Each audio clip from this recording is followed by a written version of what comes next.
Hello student, plant physiology वाले portion में हमने पिछले वीडियो में रेस्पायरेशन इन प्लांट्स स्टार्ट किया, जिसमें हमने इसकी डेफिनेशन, रेस्पायरेशन के अंतर्गत क्या होता है, सेलुलर रेस्पायरेशन क्या है,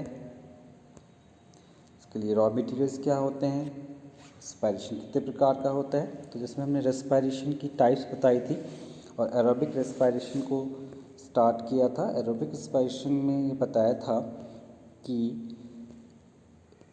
इसकी 4 स्टेप्स हो सकती हैं। प्रकार से सेलुलर रेस्पायरेशन की 4 स्टेप हो सकती हैं। इसमें ग्लाइकोलाइसिस थी, क्रेब्स साइकिल थी और इलेक्ट्रॉन ट्रांसपोर्ट चेन थी। तो सबसे पहले आज हमारा मेन जो टॉपिक है, आज का जो टॉपिक है वो है ग्लाइकोलाइसिस। आज हम ग्लाइकोलाइसिस के बारे में पढ़ेंगे। क्या होता है ग्लाइकोलाइसिस, कितनी स्टेप में कंप्लीट होता है और इसका रिजल्ट क्या होता है।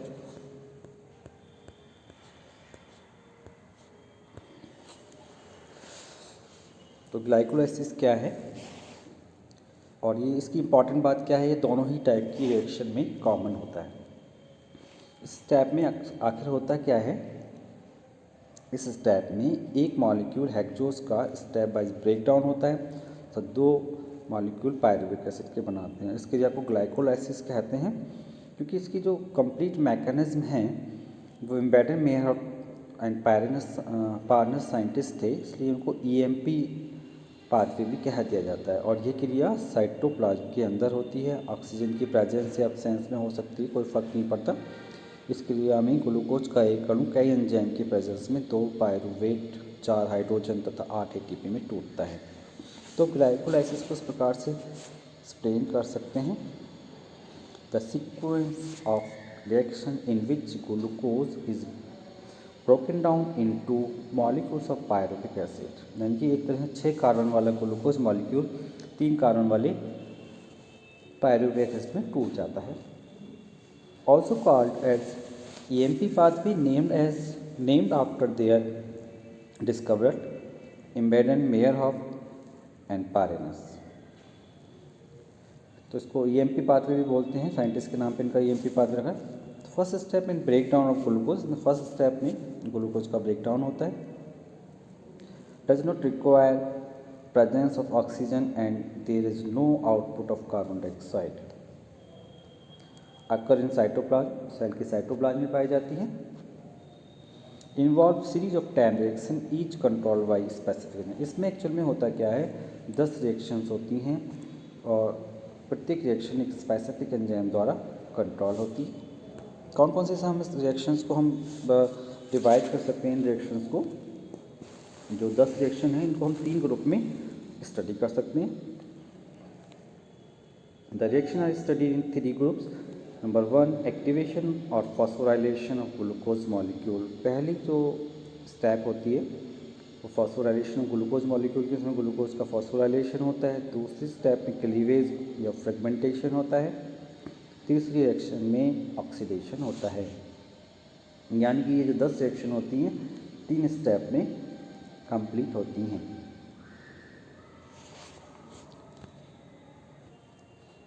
कौन कौन सी रिएक्शंस हैं 10 पढ़ेंगे कि एक समरी में हम एक देख लेते हैं किस प्रकार से ग्लाइकोलाइसिस में एक्टिवेशन, क्लीवेज और ऑक्सीडेशन की क्रिया हो रही है। इसको भी हम दूसरे डायग्राम के थ्रू समझेंगे। फिलहाल एक नज़र डालते हैं। तीनों स्टेप को लोकेट किया गया है। अब हम पहले स्टेप की बात करते हैं,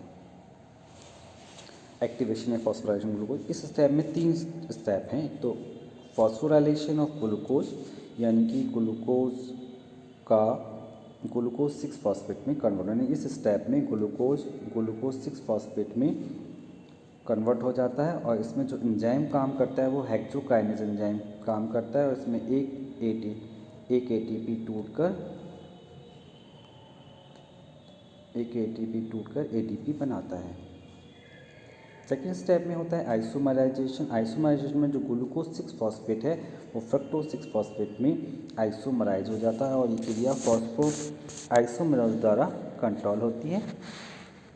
तीसरी रिएक्शन है सेकेंड फॉस्फोराइलेशन, जिसमें फ्रक्टोज 6 फॉस्फेट फॉस्फोराइलेज हो जाता है फ्रक्टोज 1,6 डाइफॉस्फेट। देखिए सो इस पूरे एक्टिवेशन के या फॉस्फोराइलेशन के प्रोसेस को हम डायग्राम में इस प्रकार से देख सकते हैं। देखिएगा ये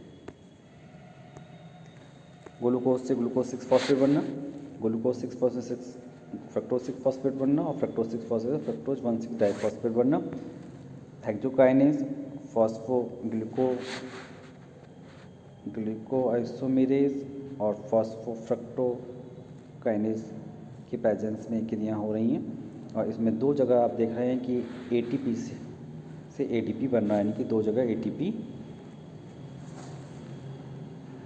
कंज्यूम हो रहा है। तो ये स्टेप पूरी स्टेप ही कहलाती है, 3 स्टेप जो हैं फॉस्फोराइलेशन के अंतर्गत आती हैं।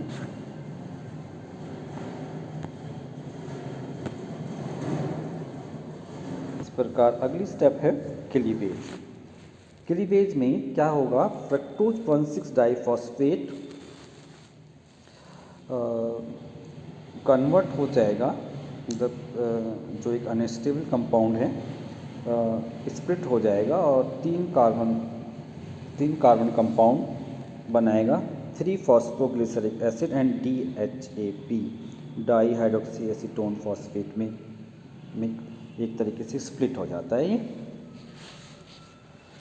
और ये जो एंजाइम इसमें काम करता है वो फॉस्फोट्राइओज आइसोमेरेज करता है और फ्रक्टोज 1,6 डाइफॉस्फेट से फॉस्फोग्लिसराइड बनने में एल्डोलेज एंजाइम काम करता है।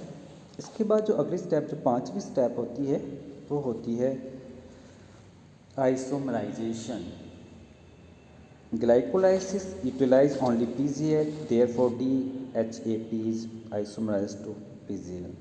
क्योंकि ग्लाइकोलाइसिस में केवल PGL का ही यूटिलाइजेशन होता है, इसलिए जो DHAP होता है डाईहाइड्रोक्सी एसीटोन फॉस्फेट वो PGL में आइसोमराइज हो जाता है इस रिएक्शन में, स्टेप में।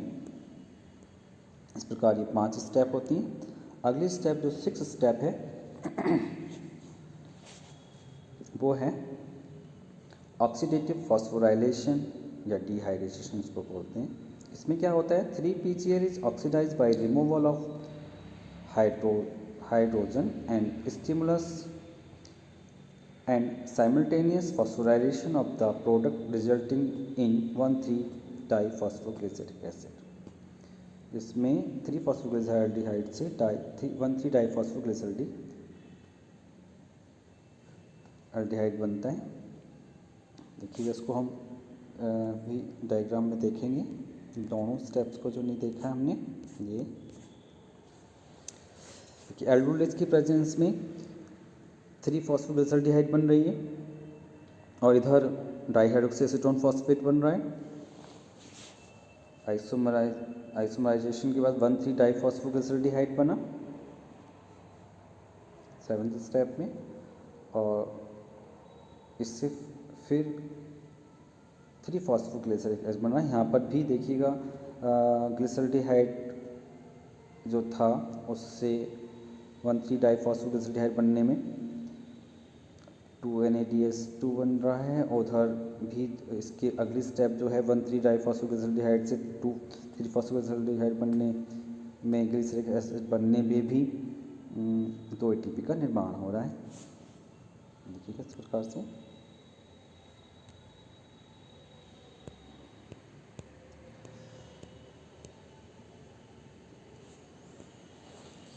इसके बाद होती है अगला स्टेप, तो 7th स्टेप है ATP synthesis. One three diphosphoglyceride is converted into three phosphoglyceric acid by release of 1 phosphate group. एक फॉस्फेट ग्रुप रिलीज करने के बाद 1,3-डाइफॉस्फोग्लिसराइड जो है ग्लिसरिक एसिड में चेंज हो जाती है। अगला स्टेप जो 8वां स्टेप है वो है आइसोमराइजेशन। इसमें क्या होता है, phosphate group at 3rd carbon is shifted to 2nd carbon, यानी कि 3-PGA to 2-PGA। Three phosphoglyceric acid two phosphoglyceric acid में चेंज हो जाता है और इसको 1,3-फॉस्फोग्लिसरिक एसिड से 3-फॉस्फोग्लिसराइड बनने में फॉस्फोट्रांसफरेज एंजाइम काम करता है और 3-फॉस्फोग्लिसरिक एसिड से 2-फॉस्फोग्लिसराइड बनने में फॉस्फोग्लिसर म्यूटेज काम करता है, एंजाइम काम आता है मतलब। अगली स्टेप है जो लास्ट 2 स्टेप है dehydration.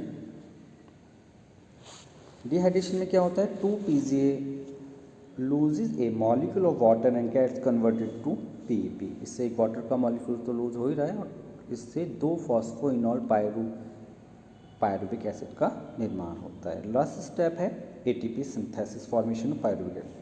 PEP is converted to pyruvic acid by removal of phosphate group. एक फॉस्फेट ग्रुप के रिमूवल से फॉस्फोइनॉल पायरुविक एसिड फाइब्रोकाइनेज के प्रेजेंस में पायरुविक एसिड में चेंज हो जाता है। तो इस प्रकार हमने देखा कि ग्लाइकोलाइसिस की ये जो 10 स्टेप थी हमने पढ़ी, जिनमें 3 एक्टिवेशन, क्लीवेज और ऑक्सीडेशन का प्रोसेस था।